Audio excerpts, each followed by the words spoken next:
Salut, c'est Quentin et bienvenue sur mon podcast Indéboulonnable au quotidien. Tu trouveras ici tous les concepts et les conseils pour développer un leadership personnel puissant et prendre la pleine responsabilité de ta vie. Je suis ravi de t'avoir à mes côtés pour ce nouvel épisode et maintenant, ce que je te propose, c'est de démarrer.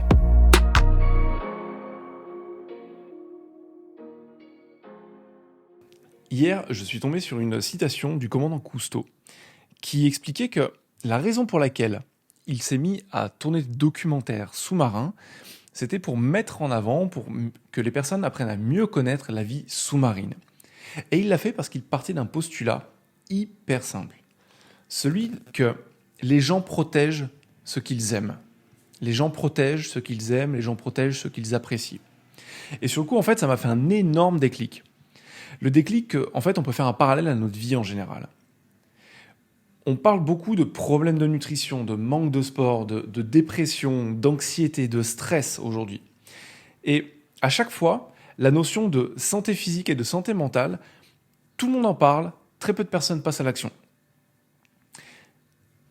Il y a une explosion d'énormément de maladies et on se rend compte que les gens ne font pas hyper attention à ce qu'ils mangent, même si ça commence à s'améliorer, mais c'est pas encore ça. Les gens se tuent au travail, les gens se tuent dans leur boîte, les gens se mettent une pression de dingue. Tout ça pourquoi ? Tout ça peut-être parce qu'au fond, je me dis qu'ils ne s'aiment pas tant que ça. Et c'est pas qu'une assertion balancée comme ça en l'air. Quand j'échange avec des prospects, quand j'échange avec mes clients, à chaque fois ce que je ressens, en tout cas ce que je retiens de nos conversations, c'est que dans la majorité des cas, l'amour que les personnes portent à eux-mêmes est conditionné à leur succès, à leur réussite, à leurs bonnes actions.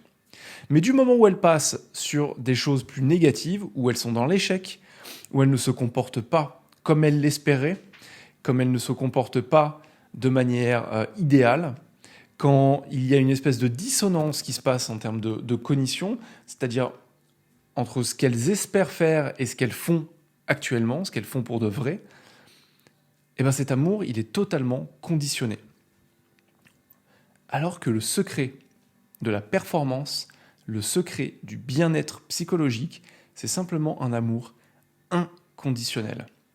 Ça veut dire que dans tous les cas, on se dit qu'on est merveilleux, qu'on est géniaux, qu'on soit dans le succès ou dans l'échec, c'est pas quelque chose qui nous définit et c'est surtout pas quelque chose qui va impacter notre niveau d'amour. Alors c'est quelque chose que je t'encourage à... C'est plutôt une idée sur laquelle je t'encourage à méditer. Est-ce que tu t'aimes de manière conditionnelle ? Est-ce que ton amour envers toi-même est conditionnel ? Ou est-ce qu'il est inconditionnel et tu t'aimes en dépit de tes réussites, de tes échecs et de tout ce qui peut nuire ou pas à ton image personnelle ? Médite là-dessus. Car au final, quand on prend l'idée du commandant Cousteau, les gens protègent ce qu'ils aiment. Je suis persuadé que si les gens s'aimaient un peu plus, ils se protégeraient bien plus et qu'il y aurait beaucoup moins de problématiques de stress, de dépression, de burn-out, d'anxiété, d'obésité et au final d'autosabotage. Si tu as retiré une idée de cet épisode, je t'encourage vivement à passer à l'action et à la tester dans le monde réel. C'est tout ce qui compte à la fin. Tu peux aussi m'aider à promouvoir ce podcast en lui mettant 5 étoiles. Et si tu veux aller plus loin, je t'invite à lire mon livre Indéboulonnable, stratégie pour renforcer son esprit et son mental. Ou bien te rendre sur mon site internet quentinvillard.com où tu trouveras différentes ressources offertes comme mon training de 7 jours, devenir indéboulonnable, pour optimiser ta productivité, ta concentration, ton stress et ton efficacité en général. En attendant, je te souhaite une merveilleuse journée.